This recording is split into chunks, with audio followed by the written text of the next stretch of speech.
Our Bible reading classes have been very popular. And I am thrilled in it. We have read probably from 1/3 to 1/2 the Bible so far. And I am glad that people really enjoy it. Marilyn has made a request that she wants me to go back and teach some Greek because she misses her Greek. And so I'm going to go back and teach the first chapter of the Gospel of John from Greek. And I know that it's always good to listen to it because it is so God-honoring. The Gospel of John is so powerful. We're still doing all the dreams and visions in the Bible, and we'll get back to that. We're doing the book of Exodus. We just finished 2 messages on that, message 104 and message 105. And now this is lesson number, David's the 23rd chapter of 2 Samuel in Bible readings. And this is David's last song. David's last song. The last message we did from here was number 15, download in the world, so it was very popular. And this one, I hope people enjoy it also. Chapter 23 of 2 Samuel. Now these are the last words of David. David, the son of Jesse, declares. This is his last will and testament, so to speak. And the man who is raised on high declares, the anointed of God of Jacob, the sweet psalmist of Israel. The Spirit of the Lord spoke by me, and his word was on my tongue. How could anything be more beautiful than Psalm 23? I want to go there for just a moment and read that. The sweet psalmist of Israel. Go to Psalm 23, and we're going to read that just briefly.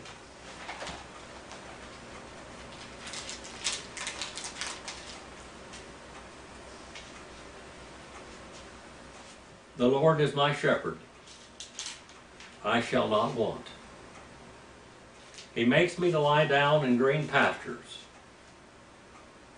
He leads me beside quiet, still waters. He restores my soul. He guides me in the paths of righteousness. Now you have to realize that this is a song. Love Me Tender and all the different songs that you have, the country and western songs in today, no one has ever been more popular than this song right here. He guides me in paths of righteousness for his name's sake. Even though I walk through the valley of the shadow of death, I fear no evil, for you are with me. Your rod and your staff, they comfort me. You prepare a table before me in the presence of my enemies. David knew all about all of this, I'm telling you. He knew this. You have anointed me, my head with oil. My cup overflows. Surely goodness and loving kindness will follow me all the days of my life, and I will dwell in the house of the Lord forever. David knew where he was going to spend eternity. He knew where he was going to spend eternity. These are the sweet words of the singer, of the anointed one, the psalmist of Israel. The Spirit of the Lord spoke to me, and his word was on my tongue. The God of Israel said, the rock of Israel spoke to me, and all of this is very much figurative language. Jesus said, you are Peter, a little stone, but upon this great foundational stone I'll be building my church, and the gates of hell shall not wrestle her down. It didn't say they wouldn't try. The rock of Israel spoke to me, he who rules over men righteously, who rules in the fear of God. I wish America could just take these two little verses right here and really believe it and do it today. Is as the light of the morning when the sun rises, a morning without clouds, when the tender grass springs out of the earth, through the sunshine and rain. Truly is not my house so with God, for he has made an everlasting covenant with me. This is a song of praise, and David is absolutely pouring all of his heart in it. Ordered in all things and secured. For all my salvation and all my desire will he not indeed make it grow. But the worthless, every one of them, will be thrust away like thorns, because they cannot be taken in hand. But the man who touches them must be armed with iron and the shaft of a spear. And they will be completely burned with fire in their place. These are the names of the mighty men of David, whom Josheb-Bashebeth, a Tizamite, chief of the captains, he was called Adino, the Eznite, because of the 800 slain by him at one time. Now, David goes out from singing this song of praise and then tells you what God has done for him through his men.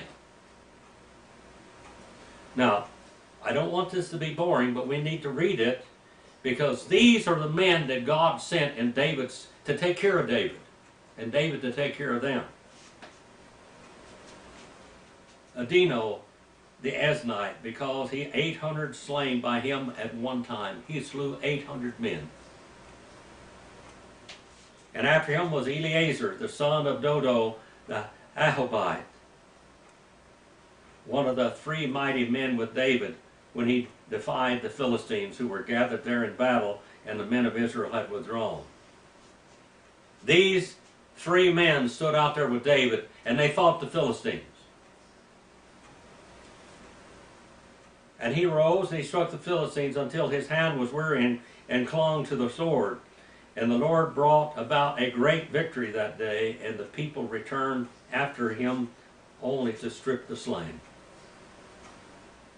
These mighty men, there were three mighty men of God, that God gave immense powers and strength and fighting ability.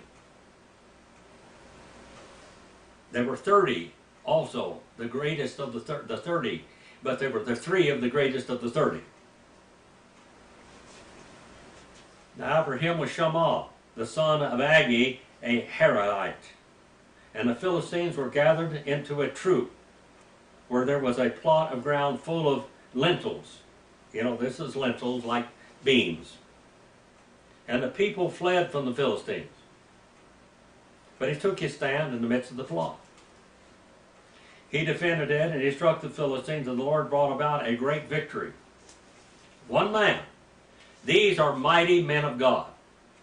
Men that God has anointed to fight for him. And David sung this praise, or sang this praise, and now he's telling about the men that God sent in his life. How many men has God sent in your life, or how many women has God sent in your life to help you? Marilyn holds up one finger. How many have helped you? How many have stood in the way when you needed help? How many have helped? Then 3 of the 30 men went down and came to David in the harvest time, to the cave of Adullam, while the troop of the Philistines was camping in the valley of Rephaim. And David was then in the stronghold, while the garrison of the Philistines were then in Bethlehem. And David had a craving and said, "Oh, that someone would give me a drink from the well of Bethlehem, which is by the gate." Now David just said that. Sometimes, have you ever said anything that you really didn't mean, but you were just thinking back in your time, in your life, and you just said, "Oh, well, I wish I had that." We took a lot of videos of our vacations and things and fishing trips, and it is wonderful to relive those things again and see how we did 20 plus years ago. Now David is remembering. He's remembering what God had done for him. So that the three mighty men broke through the camp of the Philistines, and drew water from the well of Bethlehem, which was by the gate, and took it, and brought it to David. Nevertheless, he would not drink it, but he poured it out as an offering to the Lord.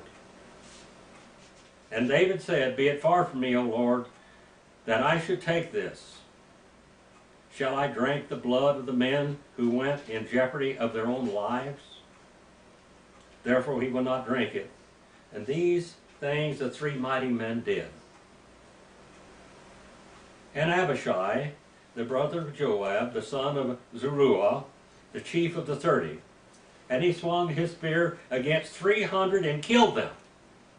One man against 300, and had a name as well as all the three. He was most honored of the 30, therefore he became the commander, therefore, and did not attain to the three.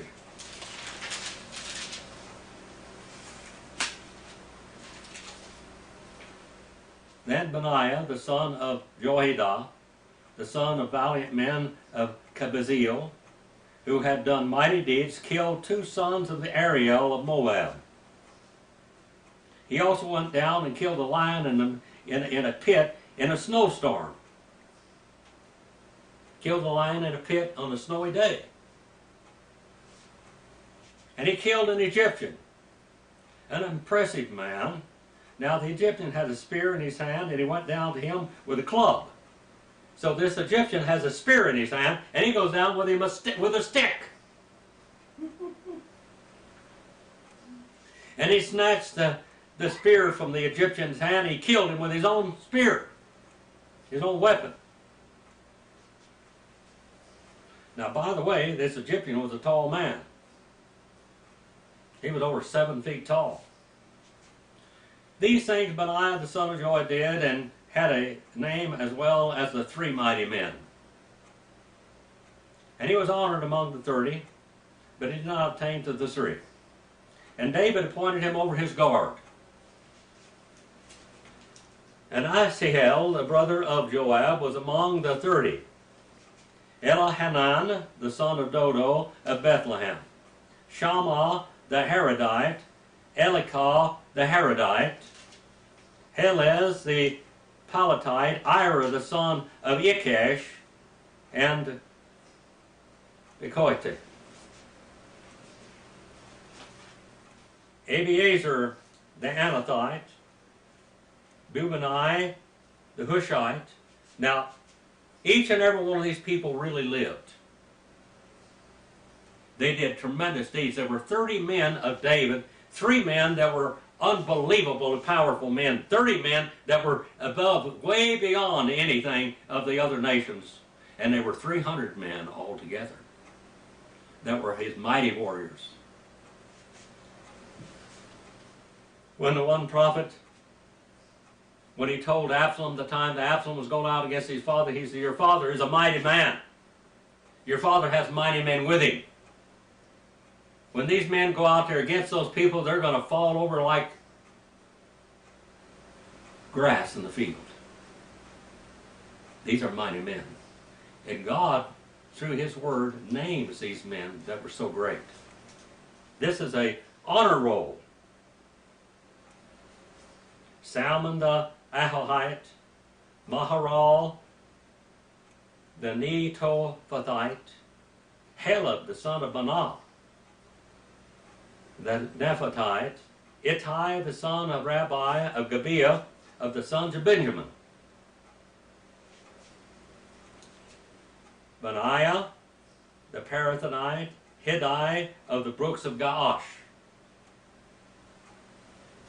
Abihalbon and Arathite, and Azamaeth the Barhamite, Eliabah the Shalbanite of the sons of Jashan, Jonathan, Shammah the Hararite,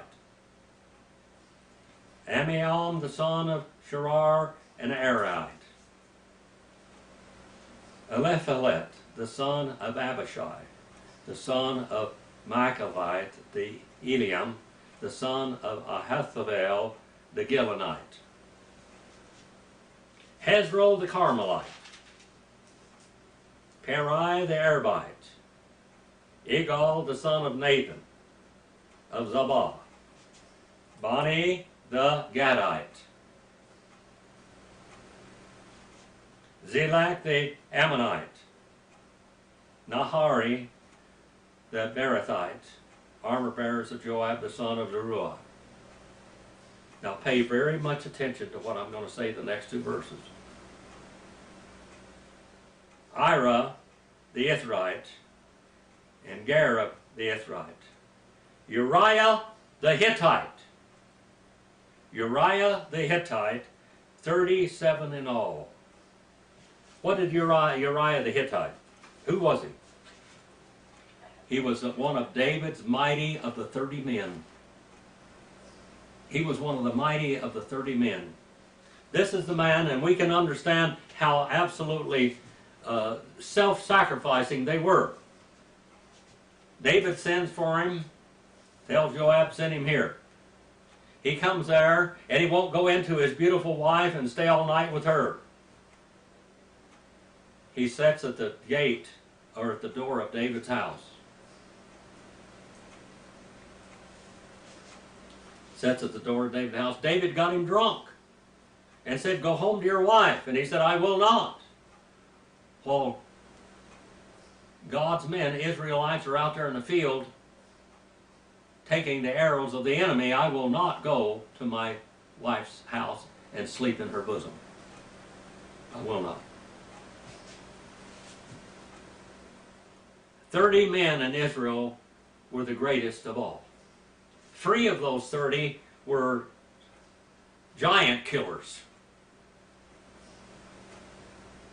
And Uriah the Hittite was one of the mighty of the 30. And David had him killed.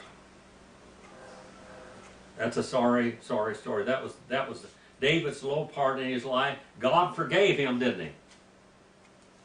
God forgave him, and not only did he forgive him, he took